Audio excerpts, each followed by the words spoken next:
The story you are about to hear is true. Only the names have been changed to protect the innocent. Fatima Cigarettes, best of all long cigarettes, brings you Dragnet.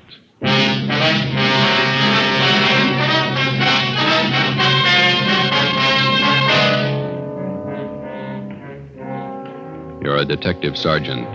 You're assigned to robbery detail. 4 young hoodlums wanted for a series of robberies are headed for your city. They're armed, reckless, cold-blooded. Your job, get 'em.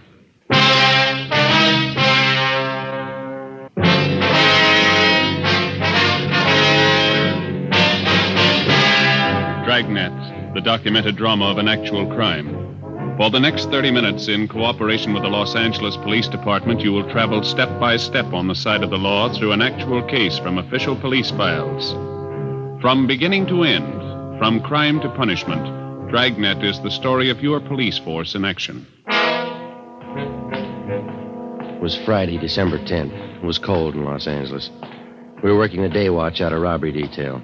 My partner's Ben Romero. The boss is Thad Brown, chief of detectives. My name's Friday. It was 7:55 a.m. when I got to room 27A, robbery detail. Morning. Hi, Joe. Morning. Hi, Joe. Cold out, isn't it? Frank, what are you doing here this early? Can't you sleep? I'm waiting for something. Special delivery letter from my brother. One up in Frisco with the police department? Yeah. Only up there they don't like it when you call it Frisco. Yeah. He's in robbery detail. Called him last night. All 3 kids had their tonsils out the same day. Thought it'd be nice to call, see how they were. All 3 at once. Yeah. Tonsils are nothing these days. How'd they make out? Good. Home already. What's the letter got to do with it? Oh, well, my brother told me he was sending down some dope on 4 pretty rough characters. Thinks they're headed our way. Sending mugshots, too. You and your brother running a detective agency on the side? It's a little irregular. The official correspondence will come a little later. What do you know about the guys? Almost killed a man. I didn't get any details. It's all in the letter. Ought to be here any minute. Mailed it at noon yesterday. How come you moved down here with your family, Frank? Don't you like it up north? Well, like L.A. better. More elbow room. Here you live in a house and lot, not just an apartment. I get it. Robbery, Friday. This is Wilson. Tony Shop is there, Joe? Yeah, I think so. Hold it, will you? Tony here? Huh? Oh, I didn't see you behind that paper. For me? Yeah, he's here. Well, if he's not busy, ask him to come over to auto theft. Especially a couple of Mexican girls. Can't speak English. Well, I guess we can spare him for a while. I'll tell him. What's up? Well, that's Wilson in auto detail. He'd like you to go over and act as interpreter for a couple of Mexican girls. Are they pretty? You're not going down there to marry him. I'll bet you wow I'm at parties. Yes. Nothing much doing. Slow day. They don't come often enough for me. If they did, we'd be out of a job. It was one of those rare, slow days. I killed a couple of hours going over the daily reports, cleaned out the top drawer of my desk, sharpened a few pencils. At 10:15 a.m., the special delivery letter came for Frank. He slit the top open with his pocket knife and shook out 4 mugshots. Here it is. Following 4 men wanted for robberies, auto thefts, and safe burglaries in San Francisco Bay Area. Cliff Small, 19. George Shum, 20. Both escaped from Preston. Julius Carver, 18. Fred Malik, 20. Both Army deserters. Well, that checks out with that APB from SF last week. What do the records look like? Small shot an Army captain during an argument at a bar. On 2 capers, these men shot it out with us and escaped. Information shows all 4 left for Los Angeles several days ago. Driving stolen car, blue Chevrolet, probably using cold plates. Let me see those mugshots. Here. Well, now we know who we're looking for. Brother tell us where? Just a couple of nice girls that got mixed up with the wrong guys. Hey, take a look at these pictures, will you, Tony? Oh, the mugs from San Francisco. Yeah. It says they're in a stolen car, cold plates. That's how these girls were picked up, in a hot car. Huh? They went for a ride with a couple of guys they met at a movie. When the car ran out of gas, the boys dug, the girls got picked up. Do they have a lead on the guy? No, not a thing. The young guys? Around 20. You think these might be the ones from Frisco? Well, let's talk to the girls. Come on. Frank, you want to cover the office? Oh, yeah, sure.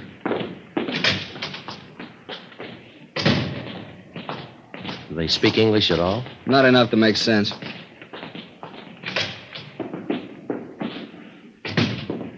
That's Dolores, and this one is Marie. Sí. Señoritas, estos señores son empleados del robbery detail. Desean hacer a ustedes algunas preguntas. Nosotras no hicimos nada. Nada. She says they didn't do anything. I suppose they told you all they know already, huh? They're not much help. They say they don't know anything about the fellows they were with. Show them these. Ask them if they've ever seen them before. Yeah. ¿Conocen ustedes a estos individuos? Sí. Esos dos. Estos son los muchachos. Sí. Sí. These are the guys that took them out last night? Ask them. ¿Quieren decir que estos dos son los que las llevaron anoche? Sí, ellos son. It's Carver and Malik, the army deserters. Ask them to describe them, will you? ¿Cómo eran los muchachos? Ya les dijimos. Estuvimos en el carro todo el tiempo. Estaba oscuro. Pero parecían muy guapos. Y hablaban bien. She says they sat in the car all the time. It was dark. But they looked very handsome and they talked nice. Where did the fellas pick them up? They told me in front of the Jubilee Theater, 2nd and Broadway. Yeah. And then what? The girls couldn't understand English, but they understood when the boys motioned them to hop in. ¿Han aceptado ustedes paseos con extraños antes? Por supuesto que no. María creo haberlos visto en la iglesia el domingo. She says no. Marie thought she recognized them from church Sunday. Pero estaba equivocada. But she was mistaken. Must have been some date. The boys couldn't talk Spanish and the girls couldn't talk English. Where'd they go on this ride, Tony? They don't know the streets. They just know they got to the beach, and then they turned around and were about halfway back when the car ran out of gas. Mm-hmm. Ask them again. See if you can get Marie here to talk. María. Sí. ¿Qué camino tomaron para ir a la playa? Yo no sé. Ay, María. Primero, paramos cerca de un hotelito. Esperamos mientras los muchachos llevaron a un perito y lo dejaron en su cuarto. She doesn't know, but she remembers they stopped near a little hotel.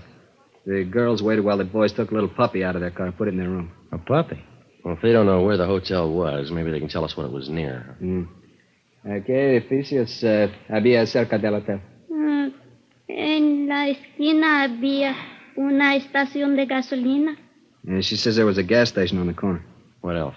¿Qué más? Del otro lado de los rieles había 2 o 3 garajes. 2 o 3? Creo que sí, 2 o 3. She says across the car tracks there were 2 or 3 big garages. Yeah. Could be in the Westlake district. Lots of garages and second-rate hotels around there. Or East 1st Street? Maybe Grand Avenue and Pico. Pico. Ahora me acuerdo. Esa calle era Pico.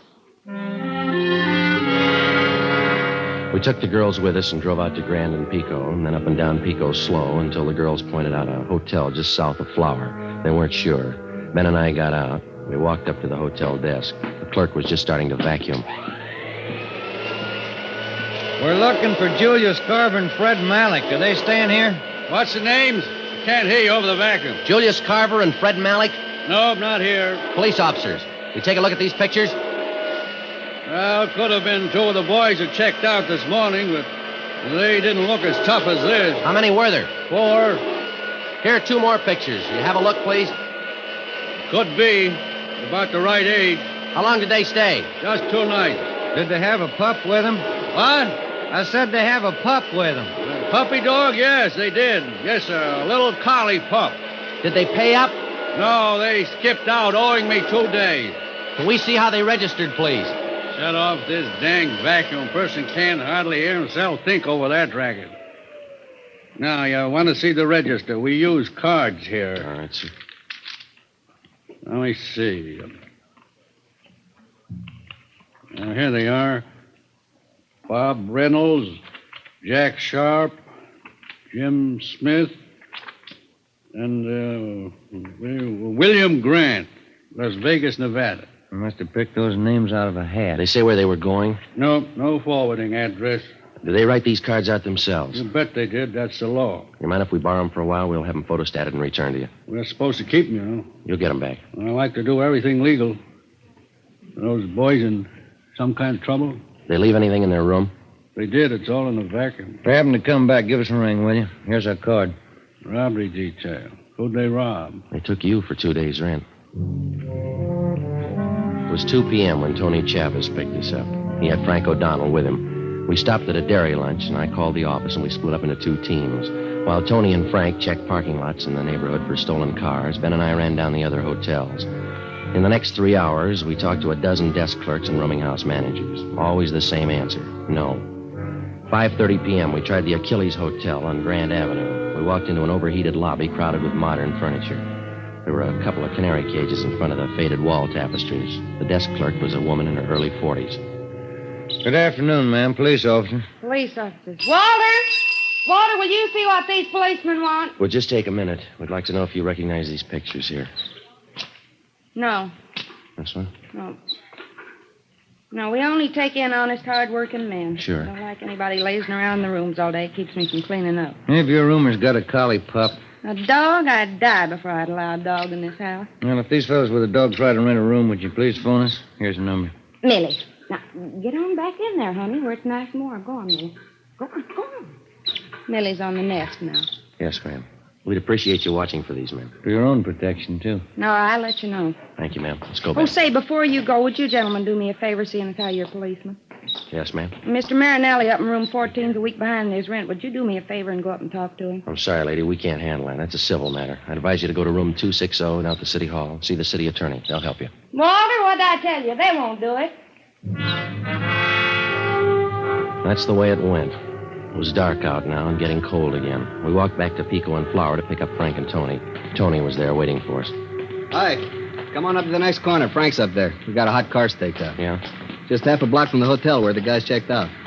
You had any luck? No. Did you find anything in the car? The key's still in it, nothing else. Well, they could have stolen it last night after they left the girls, huh? I called in and checked. It was taken in front of 1192 Doheny Drive between 2 and 4 this morning.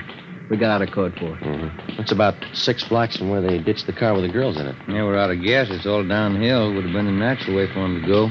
Could be the right car. Better keep the stake out. Yeah. Oh, hi, Frank. Hi. You do any good? No. Frank, you and Tony want to go eat, and Ben and I'll cover the car. When you get back, we'll go for chow. Good deal. Swell. So long. Well, let's sit in the car, huh? Yeah, all right. Go ahead. Mm-hmm.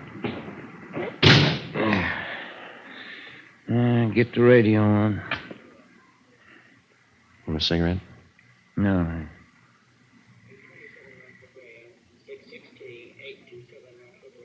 What do you think? I don't know. Maybe it's the same guys, maybe not. Same neighborhood. A couple of things might tie in. You can't be sure. We're really making headway. About all we know is they're in town. Yeah, and it's a good-sized town. Right now, it's the biggest in the world. 7 p.m. We knew the 4 gunmen were in town. We knew they'd been seen. We figured there was no reason for them to skip town until they pulled a job or heard that we were looking for them. Time was in their favor. Time to rob, time to kill, time to get away. The check on the hotels continued. We left Frank O'Donnell and Tony Chavez on the stakeout, and Ben and I picked up the hotel routine. One place after another. 8:30 p.m. We walked down a long, narrow lobby to a little bald-headed man at the desk. He was wearing glasses and reading a magazine called Astrology. When we walked in, he tried to hide the bottle. Police officer. Oh. Would you take a look at these pictures, please? What for? See if you can identify them. No. No, they don't look familiar to me. They may be carrying a collie pup. Collie pup? Let me see those pictures again. All right. They look familiar now? They had a pup with them, all right. Yes, I think so. I study faces. Yes, the same. Are they here? I don't know. You mean they're out for the evening? I don't know. Are they registered here? Yes, they are. What room? Are they expecting you? Now listen. This is important. Just answer the questions. What did they do? What's their room number? 2nd floor, room 22. You have the key? Just a sec. Here. Thank you. Come on, Ben.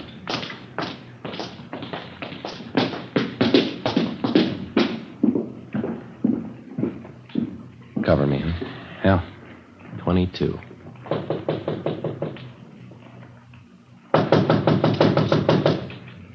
Give me the key. Watch it. Well, maybe we're home. Clothes, shoes, all her stuff's here. They'll be back.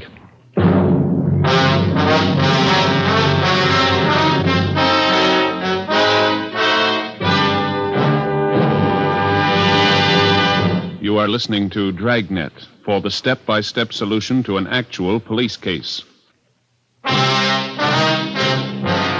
In the files of the Los Angeles Police Department, there are countless case histories that never got space in the daily newspapers. The case of Cliff Small, George Shum, Julius Carver, and Fred Malik was one of these. 4 young hoodlums wanted for a series of robberies and petty burglaries. These men were armed, and they'd shown that they wouldn't hesitate to shoot. By comparison with the sensational crime headline, the news value of this story rated an inch of type on the 4th page of the 2nd section. Yet the line separating these 4 young thieves from banner headlines and back page space is much thinner than the average citizen realizes. The danger in a criminal case isn't always determined by the space allotted to it in the newspapers. Many a peace officer's name has appeared in the obituary column of the same newspaper that allotted 1 inch of back page space to the crime story that was considered unimportant. I phoned the office and asked for 2 men to cover the stolen car. As soon as the replacements arrived, Frank O'Donnell and Tony Chavez left the stakeout on the stolen car and joined us at the hotel. It was 8:55 p.m. When are they due back? Any idea? No, sir. I told these other officers. I did tell you, didn't I? Yeah, you said they were out for the evening. That's it. I knew I told you something. Was it you two? Or was it you two? It was this fella and I. Oh, yeah. I don't remember things I say so good, but I know faces, things. Are you the manager here? Oh, no. This place belongs to Claude. Claude who? Tinney. Then you're in charge now. Only when Claude's not around. This is one of his places. Where are we going to stake out, Joe? Not enough room to turn around in this lobby. That's what I've been telling Claude. Claude Tinney. This is one of his places. Yeah, maybe you better leave that bottle alone till we get this straightened out, huh? Oh, no. I don't hit it heavy anymore. Just a little nip now and again. Drafty in here. Any idea where we can wait for these fellas and keep an eye on the lobby? No, not enough room in this lobby to turn around in. I've said that to Claude. Yeah, we know. Hey, clerk, where does this door lead to? No, don't go in there. There a light in here? I save old bottles. Ragman gives me a penny each for them. Is that a storage room? What's that? That room over there. Oh, that's the linen room. We keep all the linen there. That's about the only place there is, Joe. Unless we want to wait out in the car. All right, we'll wait in there. There's a couple of chairs in there. I'll send the boys back when they come in. Be better if you tell them nothing. How are they going to know you're here? We'll tell them. You just don't say anything. All right, sir. Now then, if I can just have your names, I'll see that the boys get the message. Now, look, mister. You just sit there and read your magazine. Don't say anything. You got that? Okay. That's the way you want it. Come on, let's go.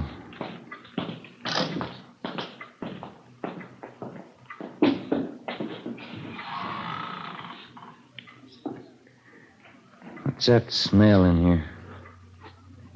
Bleach, I think. Strong.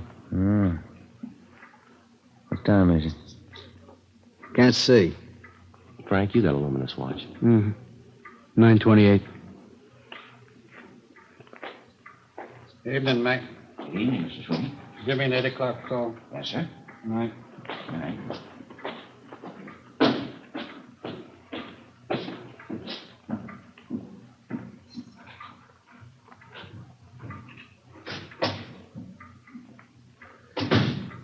That smell's giving me a headache. Air's bad in here. Yeah.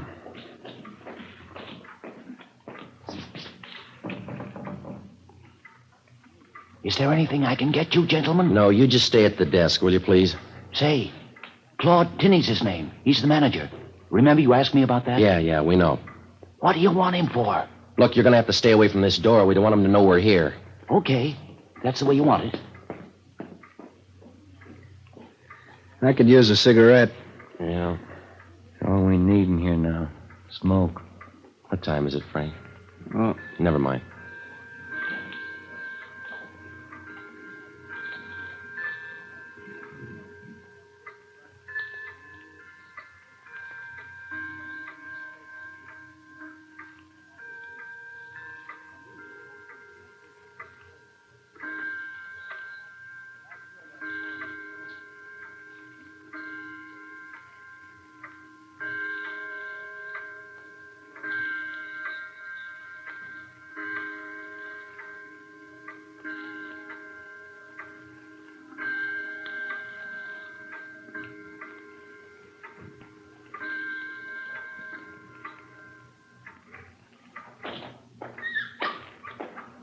That's it.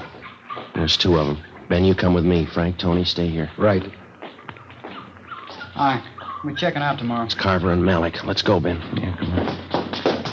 All right, get your hands up. Hey, what's going on? Stand still. Okay. What's the beef? Frisk 'em. Mm-hmm. There's a .380 automatic on Carver. 38 caliber revolver in this hip pocket. Oh, another 38 on Malik. Don't hold it. That's it. Put out your hand. Let me have your cuffs, Joe. There you go. Where are your pals? What pals? Cliff Small and George Shum. We know you're running with them. If you know that, you know where they are. How old are you? 18. What's your name? Fred Malik. I'm 20. Tony. Yeah. You and Frank want to take him downtown? Right. We'll see you down there. Let's go, Frank. Say, you got him, huh? Got 2 of them. We're going to wait for the other 2 now. You just play it straight and stay away from that linen room. How long you going to be in there? Chambermaid starts making up the beds around 7 a.m. You'll have to be getting out that linen in there. It's only 10:30. Lots of time. We change the sheets 3 times a week in this hotel. Not a worry in the world. Let's get back in there.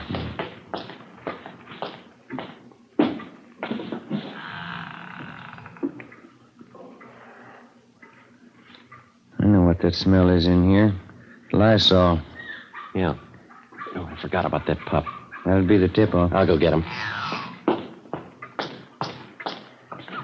All right, come on, little fella. Here we go. Come on, boy.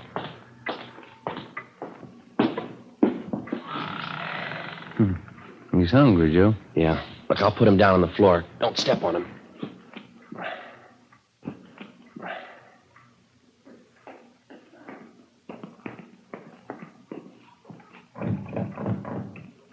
Yeah, what do you want? Are you going to wait for the other 2 boys? Yeah, will you get away from the door? Say, I want to help you all I can. Yeah. That fuzzy little pup of theirs, he's running all around the lobby. Yeah, we've got him in here. Yeah, you better go out there and get him. He's barking. It'll tip him off. Yeah, all right. Now go on back to the desk. All right, then. You stay in here. I'll see if I can catch him. He comes around here again, he'll have to wait in here. Can you see your watch? No? Must be around 11. Yeah, must be.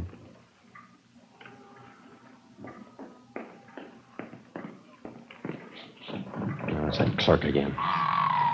Yeah. Say, listen. I've been all over the lobby. You fellas are in the clear. What do you mean? That dog of theirs. He's gone. You're in the clear. Look, he's in here with us. Now, will you stay away from here, please? Yeah, it's okay. The dog's gone.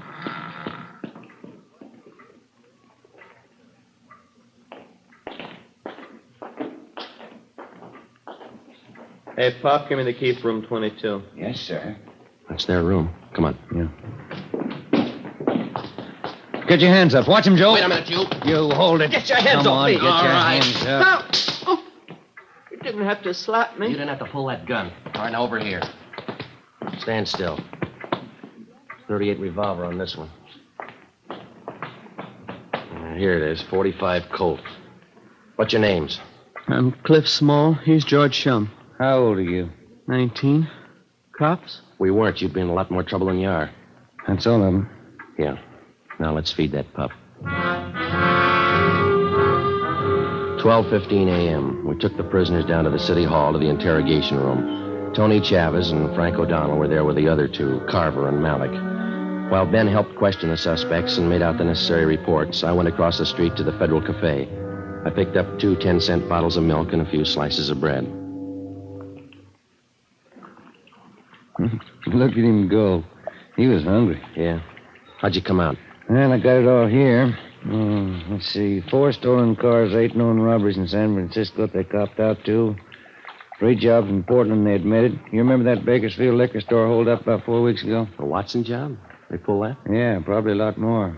They haven't told us all of it yet. Got out an APB. We'll probably get a lot more wants on them. Well, that's it. None of them are even old enough to vote yet, but they've committed practically every crime in the book. Just one thing more left to work out. What do we do with the pup? How about the SPCA? They'll find a home for him. No, not this little guy. Why don't you take him, Tony? You got kids. You got a deal.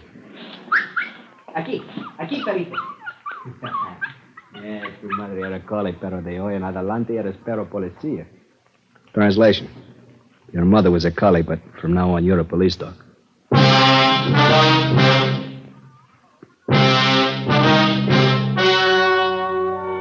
The story you have just heard was true. Only the names were changed to protect the innocent. On February 9th, trial was held in Superior Court, Department 88, City and County of Los Angeles, State of California. In a moment, the results of that trial.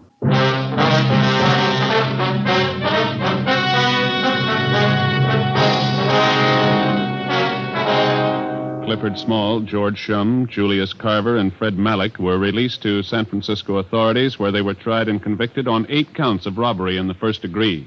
A hold was placed on them by the state of Oregon. They are now serving their terms in the state penitentiary. You have just heard Dragnet, a series of authentic cases from official files. Technical advice for Dragnet comes from the Office of Chief of Police, W.A. Wharton, Los Angeles Police Department. Fatima Cigarettes, the best of all long cigarettes, has brought you Dragnet from Los Angeles. Tomorrow, hear the Ronald Coleman's charming series, The Halls of Ivy, on NBC.